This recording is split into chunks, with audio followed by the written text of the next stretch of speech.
आप ये बताइए कि आज हम हमारे कैंपस में हमारे परिवार में ही सुरक्षित नहीं है। हमारे एक व्यापारी अखिलेश राठौर का मध्य रात्रि 3 बजे कोई एक अज्ञात व्यक्ति आता है और गेहूं से भरा ट्रैक्टर स्टार्ट करके गेट से बाहर ले जाता है। मंडी प्रशासन, मंडी प्रशासन, मंडी प्रशासन।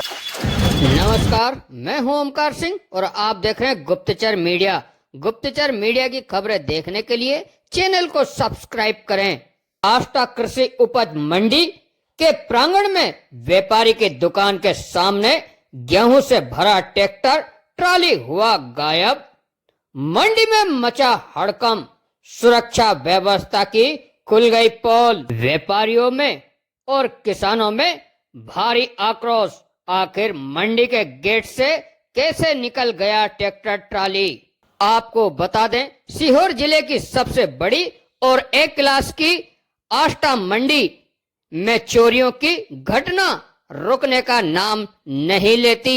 आए दिन किसी न किसी कारण से आष्टा मंडी चर्चा का विषय बनी रहती है। एक बार फिर आज आष्टा कृषि उपज मंडी में एक व्यापारी अखिलेश राठौड़ की फर्म मां दुर्गा ट्रेडर्स और लकी ट्रेडर्स के दुकान के सामने गेहूं से भरा ट्रैक्टर ट्रॉली लगभग 3 बजे रात को अंधेरे में चोर लेकर रफू चक्कर हो गया। इसको लेकर व्यापारी और किसान मंडी प्रशासन हुए आमने सामने। व्यापारी और किसानों की आवाज गूंजने लगे तो समझ जाइए कि व्यवस्था कहीं न कहीं लड़खड़ा रही है। आष्टा मंडी व्यापारी एसोसिएशन का थाने तक पहुंचना और प्रशासन के खिलाफ नारेबाजी करना यह साफ दिखाता है कि हालत बदतर हो चुकी है। व्यापारी असुरक्षित है, किसान परेशान है और प्रशासन मौन साधे बैठा है।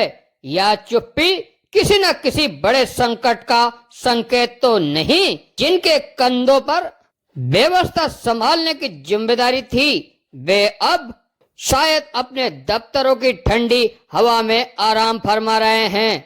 क्या मंडी प्रशासन की प्राथमिकता अब केवल कागजी खानापूर्ति और ऊपरी आदेशों का पालन करना भर रह गया है, या फिर कोई नया सिस्टम है जहां आम आदमी की चीखे सत्ता के गलियारों तक नहीं पहुंच पाती? अगर यही हाल रहा तो आने वाले दिनों में यह गूंज केवल नारोबाजी तक सीमित नहीं रहेगी, यह आंदोलन का रूप भी ले सकती है। हुए हैं जिससे 100 किलोमीटर के किसान आपने देखा होगा कि यहाँ विश्वास करके आते हैं। मैं गल्ला मंडी के व्यापारियों को धन्यवाद नहीं देता हूँ, मैं आष्टा नगर के हर संस्था के व्यापारी को धन्यवाद देता हूँ कि बादशाह तो ईमानदारी से काम कर रहा है और सारे लोग आष्टा आ रहे हैं। पर आप ये बताइए कि आज हम हमारे कैंपस में हमारे परिवार में ही सुरक्षित नहीं है। हमारे एक व्यापारी अखिलेश राठौर का मध्य रात्रि 3 बजे कोई एक अज्ञात व्यक्ति आता है और गेहूं से भरा ट्रैक्टर स्टार्ट करके गेट से बाहर ले जाता है और 26 गार्ड 28 गार्ड हमारे पास लिखित में है। इसके बाद हमारा एक नाकेदार वहां पे है। उसके बाद मेरे को यह समझ में नहीं आ रहा है कि आवक गेट जिससे केवल आवक अंदर आनी है उससे भरा हुआ ट्रैक्टर बाहर हो जाता है और किसी को भी ये नहीं मालूम कि ट्रैक्टर कहाँ चला गया, कौन लेके चला गया, कैसे ले गया। मंडी में कैमरे लगे हुए हैं और व्यापारी के जो है कि आसपास कैमरे लगे हैं, उसको कुछ दिखाई? भाई साहब सब दिख रहा है, पर वो कैमरे में उसने मुंह पे वो बांध लिया है, पट्टी बंधी हुई है उसके मुंह पे, और जब अगर वो मुंह नकाब बांध के निकल रहा तो फिर तो वो चोर है।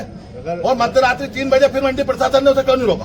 मतलब जो आवक गेट से जाना चाहिए था, आवक गेट से गया। जी, आवक गेट से केवल आवक आने के लिए है। कर्मचारी दोषी होना चाहिए। उसके बाद भी बगैर गेट पास के तो निकलते ही नहीं उपज। बिल्कुल दोषी है और जो दोषी है उन पर कार्रवाई की मांग, बिल्कुल कार्रवाई होना चाहिए। अगर कार्रवाई नहीं होगी तो पूरा व्यापारी संघ कल के बाद, यदि हमारी मांगे पूरी नहीं हुई तो कल के बाद हम अनिश्चित काल मंडी बंद करने के लिए बाधित हो जाएंगे, क्योंकि इतनी कमाई अब है नहीं कि हमारा वाहन सहित ही हमारा माल चला गया। उसमें 35 कुंटल 25 किलो गेहूं भरा हुआ था भैया। कीमत होगी लगभग 1.25 लाख रुपए के समथिंग। इसमें आपको मेन जो जिम्मेदारी किसकी बनती है? मेन जिम्मेदारी उसकी बनती है जो गेट पे उपस्थित नाकेदार था, उसको नाके से आने वाले वाहन पे भी उसकी जवाबदारी है कि वो वहाँ पे उसको रोक के टोकन देते हैं और जाने वाले को तो जाने ही नहीं दे सकते। वो अगर वो संबंधित अगर किसी ने बोला कि साहब फलाने व्यापारी का है तो उससे संपर्क करें कि भैया आपका माल निकल रहा है आपकी गैर हाजिरी में, पर ऐसा कुछ हुआ ही नहीं। मंडी प्रशासन से आपकी बात है? मंडी प्रशासन को हमने बुलाया है, माननीय सेक्रेटरी साहब यहाँ पे उपस्थित हैं, हमने हमारी सारी बात रख दी है और हमने ये भी कह दिया है सारे लोग यदि सस्पेंड नहीं होंगे तो फिर हम अपने हिसाब से कार्रवाई करेंगे।